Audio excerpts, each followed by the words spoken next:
Sutra Trata yang menakjubkan, Bab 1 Pendahuluan. Sun Fasyang Sutra Tratai episode 110. Semua Buddha memiliki ajaran yang sama, membimbing dari kebingungan menuju pencerahan. Setiap hari di waktu seperti ini merupakan momen yang paling damai dan tenang. Adalah juga waktunya kita berbagi kondisi batin dari dunia Buddha. Kedamaian seperti ini harus bersungguh hati dengan sebaik-baiknya. Dengan sepenuh hati menerima dan mendengar, mempelajari Dharma, melatih diri, harus dengan hati yang tulus. Buddha pada saat ini, masa lampau, masa depan, para Buddha semuanya sama. Proses melatih diri dan mencari Dharma tidak terlepas dari ketulusan hati. Jadi saat ini kita mempelajari ajaran Buddha juga sama, harus dengan ketulusan hati. Sebelumnya telah dikatakan, Bodhisattva Manjusri datang untuk mengutip, di masa lalu terdapat seorang Buddha yang namanya disebut Buddha Chandra Surya Pradipa. Buddha juga memiliki nama panggilan, Sang Mahasadar di alam semesta. Beliau terlahir di dunia, beliau bersungguh hati, tulus, dan teguh.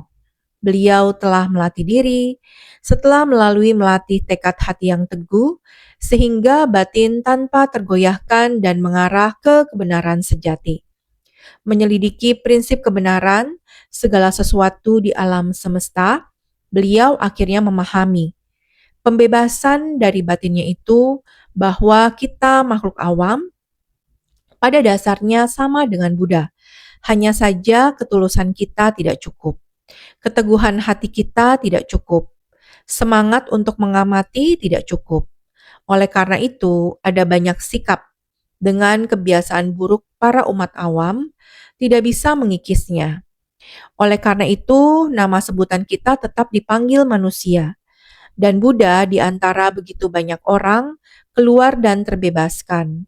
Dia sudah terbebas dari ketidaktahuan, kerisauan batin, bahkan dia sudah melewati kalpa masa lalu yang tidak terhingga, sudah mencapai kebudaan. Artinya adalah mengatakan waktu yang sangat panjang, tetap menjaga sifat hakiki murni tanpa noda, juga tidak tercemar. Kali ini datang ke dunia adalah untuk menunjukkan wujud pencapaian Buddha. Adalah hanya hendak membimbing orang-orang, ingin agar orang-orang tahu Buddha sama halnya terlahir di alam manusia, sama punya orang tua, sama halnya ada lingkungan baik dan buruk, dia berada dalam lingkungan yang baik dan buruk. Dia tidak terpengaruh oleh kondisi yang muncul, yang bisa membuatnya tergoda. Batinnya tidak menjadi kebingungan. Jadi ini menunjukkan bahwa sifat hakiki dasar yang murni, terjaga dengan baik, tidak terpengaruh oleh manusia, permasalahan, dan benda yang menggodanya pada kelahiran yang sekarang. Dan masih bisa maju satu langkah lagi, menganalisa kemampuan di dalam hidup manusia. Apa sebenarnya yang sedang dipikirkan dalam hati? Mengapa di dunia kehidupan manusia semacam ini? Menerima begitu banyak siksaan yang berbeda.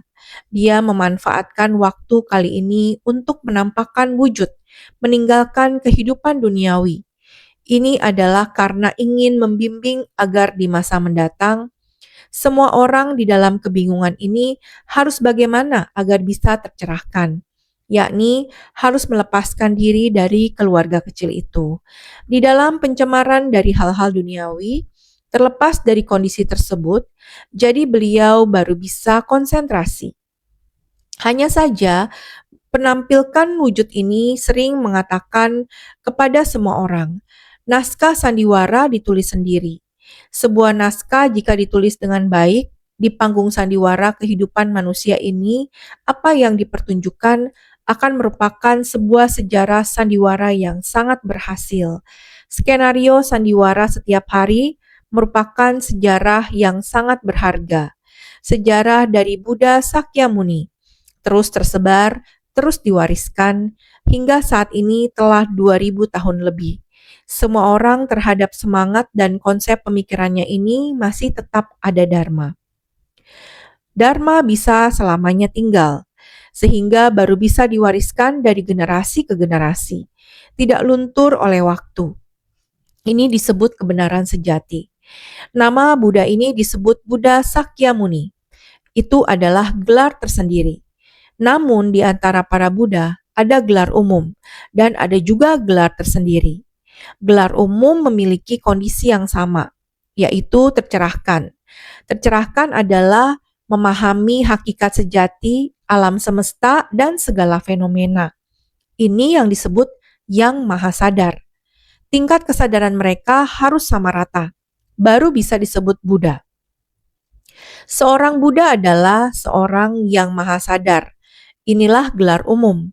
Sinar matahari dan sinar rembulan, Chandra Surya Pradipa, adalah gelar tersendiri. Ini dijelaskan oleh Bodhisattva Manjusri, agar semua orang memahami dan mengetahui Buddha sekarang demikian, Buddha masa lampau dan juga semua Buddha yang ada sebelum membabarkan sutra juga menampilkan tanda-tanda yang sama. Gelar umum yang sama, yaitu Buddha. Karena itu, nama Buddha adalah sesuatu yang sangat langka. Jangan berpikir apakah ini perlu terus dijelaskan. Kita harus terlebih dahulu memahami prinsip kebenaran dunia manusia dan dunia Buddha saling terhubung. Dia melatih diri dengan panjang waktu kalpa tidak terhingga. Ini menunjukkan kepada kita bahwa kita harus tahu, mencapai kebudaan bukanlah hal mudah. Ini membutuhkan kalpa tidak terhingga lamanya. Asangkhya kalpa. Sutra Buddha membahas tentang asamkhya kalpa. A merujuk kepada tiada. Sam merujuk kepada kurun waktu yang panjang. Panjangnya hingga waktu yang tidak dapat dihitung. Ini disebut sebagai kalpa tidak terhingga yang sangat panjang, kurun waktu yang tidak dapat dihitung. Maka membina diri bukanlah dalam waktu yang singkat. Ada orang yang berkata, saya telah membina diri seumur hidup saya. Saya juga telah mendengar sutra seumur hidup saya. Seumur hidup saya juga masih dipenuhi oleh kerisauan. Sama seperti kali ini. Pada saat pementasan adaptasi syair pertobatan air samadhi, banyak insan suci melakukan pertobatan agung dan bervegetaris. Melalui pementasan adaptasi sutra pertobatan air samadhi, mengubah seluruh kehidupan mereka, mengubah tabiat buruk mereka sebelumnya. Semua orang membagikan kisah bahwa mereka telah merubah hidup. Dulu, hubungan keluarga sangat tegang. Mereka telah merubah cara pikir dan emosinya. Ketegangan yang terjadi pada masa lalu, keraguan, kesombongan, keangkuhan, dan lain-lain adalah sebuah masa lalu. Sekarang mereka sadar dan ingin mengubahnya. Sehingga setelah mereka merubah diri sendiri, pada saat yang sama juga telah merubah orang lain, menuju arah yang lebih baik. Setelah mendengar kisah yang demikian, membuat saya bersukacita dan menghangatkan batin saya. Inilah Buddha Dharma. Ajaran Buddha bermanfaat bagi kehidupan manusia. Karena itu, ketika dunia tidak harmonis dan hati manusia tidak selaras, ketidakharmonisan akan menimbulkan masalah. Maka diperlukan obat mujarab. Obat mujarab ini diperoleh dari mana? Yaitu Dharma yang diajarkan oleh Buddha. Jadi, lebih dari 2000 tahun yang lalu, ajaran Buddha diwariskan melalui para biku agung. Dengan sabar dan sungguh-sungguh menempuh perjalanan jauh dari Tiongkok ke India untuk mengambil sutra. Mereka membawa kembali naskah berbahasa Sanskerta ke Tiongkok, lalu menerjemahkannya, sehingga dapat terus diwariskan hingga kini. Karena itu, dalam waktu yang panjang, ajaran ini pun tercatat dalam bentuk tulisan. Namun, apakah hanya demikian saja? Untuk dapat menghasilkan dharma seperti ini yang dibabarkan oleh Buddha, itu berasal dari batin beliau yang murni tanpa noda, yang telah disempurnakan selama tidak terhitung kalpa. Oleh karena itu, agar semua orang mengetahui bahwa Tidak mungkin mencapai kebudaan hanya dalam satu kehidupan. Bahkan Buddha sendiri menempuh praktik seperti yang saya sampaikan telah berlangsung selama waktu yang sangat panjang.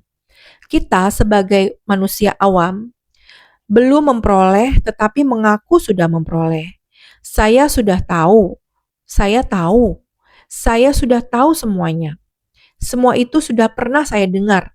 Mendengar memang lebih mudah, tetapi apakah sudah benar-benar memahami? Paham, paham, nanti saya jelaskan kepada kamu. Ia bisa menjelaskan dengan runut dan terdengar masuk akal. Tetapi apakah bisa melakukannya? Oh, apa dapat melakukannya? Ya, tergantung situasi. Masih pilih-pilih, tidak menyeluruh. Sudah mengetahuinya, bisa melakukannya, tetapi hanya secara selektif. Belum benar-benar menyatu dan menjadi kebiasaan yang umum dalam diri. Kita harus memiliki pengetahuan yang benar dan menyeluruh, serta sempurna dalam kebijaksanaan dan perilaku. Ini menggambarkan Buddha. Kebajikan yang beliau kembangkan sangat panjang dan mendalam. Dalam proses praktik dan pembinaan diri itulah, beliau memperoleh kebenaran. Menampilkan kebijaksanaannya, memperoleh berarti menjadi kebajikan. Maka kita harus sungguh-sungguh berlatih, berusaha dalam praktik. Maka dalam proses itulah kita menghayati dan menyadari. Itulah yang disebut memperoleh. Memperoleh dan ketika benar-benar telah diperoleh, ia akan secara alami menetap dalam hati kita. Menjadi sifat kebajikan yang muncul dengan sendirinya. Menjadi bagian dari diri kita. Dari sifat bawaan seseorang sepenuhnya jelas dan alami. Kalimat ini juga harus sering-sering diletakkan di dalam hati. Masa lalu kita sangat samar. Sebuah cermin yang mencerminkan alam ini, bunga merah, daun hijau. Saya tahu, di dalam cermin ini sama seperti kita orang biasa. Langsung terdengar, aku tahu, warna merah seperti ini, warna hijau seperti ini, cermin hati telah muncul di sana. Tetapi cermin hati kita dengan cepat digantikan oleh yang lain. Jadi yang sebelumnya dihapus, setelahnya ganti dimasukkan. Baik buruk semuanya dicerminkan di sini, dihapuskan di sini. Pemahaman dan kebijaksanaan kita orang biasa yang terbatas. Itulah cermin kecil itu. Cermin satu sisi. Sisi kecil ini. Cermin satu sisi. Apapun yang terlihat, itulah yang ada. Baik buruk semua diperlihatkan. Tetapi sangat cepat sudah dilupakan. Tetapi untuk Buddha sudah mencapai pencerahan. Cermin dalam batinnya bukan satu sisi. Ia adalah bulat. Sifat hakikinya adalah sempurna dan bercahaya. Dapat memantul ke arah 8 penjuru. Dapat memantul ke segala arah. Bukan hanya memantulkan, juga jelas membedakan yang benar dan yang salah. Ini kebajikan yang dilatih oleh Buddha. Beliau membutuhkan waktu yang sangat panjang dan lama. Cermin dalam batin ini dengan secara alami menjadi sempurna. Jadi kita harus memahami bahwa kebajikan kita manusia awam yang memiliki akar kapasitas kecil sangat berbeda. Beliau sudah memiliki 10 kebajikan adalah menakjubkan dan langka. 10 gelar Buddha, Tathagata yang telah datang, Arhat yang layak diberikan persembahan, Samyak Sambuddha yang telah mencapai pencerahan sempurna, Widya Carana Sampanna yang telah sempurna dalam kebijaksanaan dan perbuatan, Sugata yang telah pergi dengan baik, Lokavit yang telah memahami dunia, Anuttara yang tiada tara, Purusadamya Sarata, penjinak makhluk. Sasta Dewa Manusanang, guru dari para dewa dan manusia, Buddha Bhagawang, yang telah tercerahkan dan dimuliakan dunia. 10 kebajikan. 10 kebajikan adalah julukan para Buddha. 10 gelar Tathagata yang telah datang, Arhat yang layak diberikan persembahan, Samyak Sambuddha yang telah mencapai pencerahan sempurna, dan lainnya. Ini semuanya memiliki kebajikan yang halus, mendalam, dan menakjubkan. Jadi beliau memiliki 10 kebajikan, adalah menakjubkan dan langka. Ini adalah julukan atau gelar Buddha. Gelar Buddha adalah langka sebab telah memupuk kebajikan selama waktu yang sangat panjang, kalpa yang tak terhingga. Memiliki 10 kebajikan adalah menakjubkan dan langka. Gelar bersama dan gelar tersendiri adalah menakjubkan dan langka. Dharma yang unggul, mendalam, dan menjangkau jauh adalah menakjubkan dan langka. Para Buddha lampau, sekarang, dan mendatang memiliki ajaran yang sama. Di dalam naskah sutra sebelumnya, istilah-istilah ini juga muncul. Bodhisattva Manjusri yang menjelaskan kepada kita bahwa Buddha dari masa lampau itu sama dengan Buddha saat ini. Mereka memiliki dharma yang tertinggi, mendalam, halus, menakjubkan, dan langka. Dharma apakah ini? Ini adalah dharma agung. Manusia biasa atau awam tidak dapat menghayatinya. Bahkan, jika mereka bisa menghayatinya juga akan mengalami kebocoran. Karena ini kita adalah manusia awam. Kita masih memiliki kebocoran. Sebelumnya saya selalu menekankan hal ini kepada semua. Kita setiap orang memang memiliki kebijaksanaan. Tetapi semuanya mengalami kebocoran. Hari ini berkata, saya tahu. Tapi kemudian tabiat kita menggantikan pengetahuan kita. Jadi, ajaran yang kita ketahui menjadi hilang. Itu karena kerisauan dan mengalami kebocoran. Karena adanya kerisauan, Dharma sejati akan mengalami kebocoran. Buddha tidak mengalami kebocoran, memiliki kebijaksanaan tiada celah. Buddha telah mencapai tingkatan tanpa kebocoran. Kebenaran sejati pada segala sesuatu di alam semesta ini adalah prinsip kebenaran yang sejati. Pasti ada di dalam batin Buddha, tidak mengalami kebocoran. Ini adalah Dharma Agung, merupakan Dharma yang paling istimewa, paling mendalam, dan menjangkau jauh.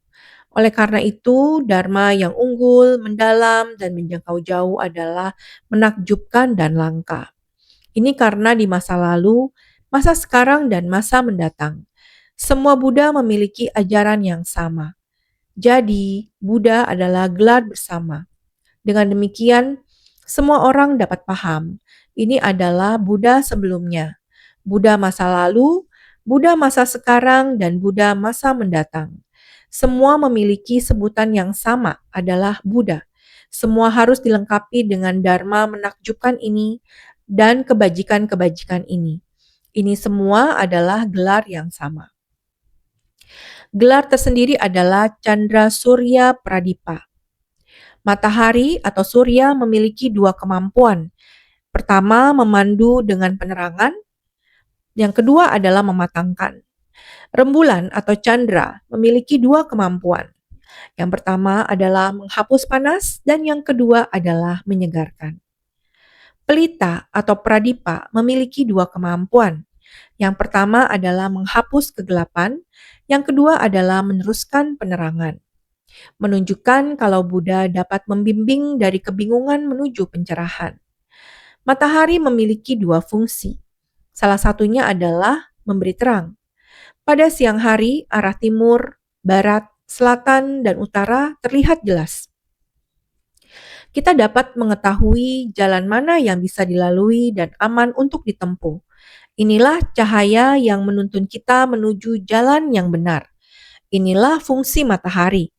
Selain memberi terang sebagai penuntun, seperti yang telah dikatakan sebelumnya, matahari juga berfungsi untuk mematangkan dan menumbuhkan.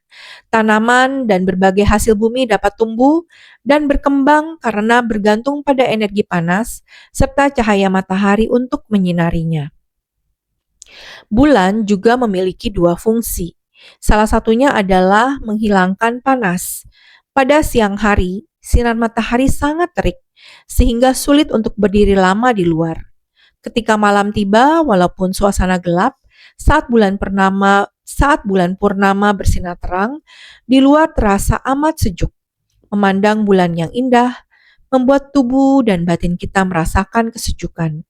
Selanjutnya, bulan juga dapat menghilangkan kegelapan.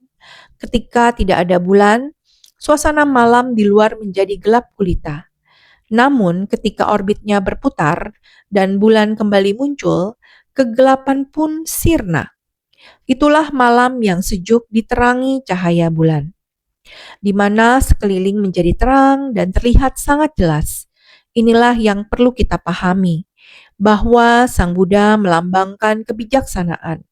Beliau menunjukkan bahwa Buddha memiliki kebijaksanaan untuk membimbing mereka dari kebingungan menuju pencerahan. Kita sebagai makhluk hidup berada dalam kebingungan. Dalam kebingungan itu kita membutuhkan cahaya. Membutuhkan cahaya selain matahari dan bulan. Dunia yang alami dan bulat sempurna dalam kejernihannya ini memerlukan matahari dan bulan.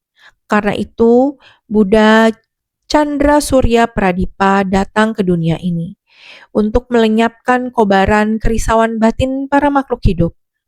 Bulan dapat membantu menenangkan hati makhluk hidup, menjadikan pikiran yang hening dan jernih, sehingga kita dapat membangkitkan tekad yang luas dan luhur, membimbing kita untuk meneguhkan tekad, membangkitkan tekad dan berikrar. Inilah yang disebut dengan membimbing dari kebingungan menuju pencerahan. Para bodhisatwa, para praktisi sekalian, kita seharusnya terhadap kebijaksanaan Buddha, kita hendaknya bersungguh hati dalam mempelajarinya, tidak gentar akan panjangnya perjalanan ini atau berapa lama waktu yang dibutuhkan. Selama kita mulai melangkah, maka tidak perlu takut akan panjangnya perjalanan. Oleh karena itu, setiap saat kita semua harus lebih bersungguh hati.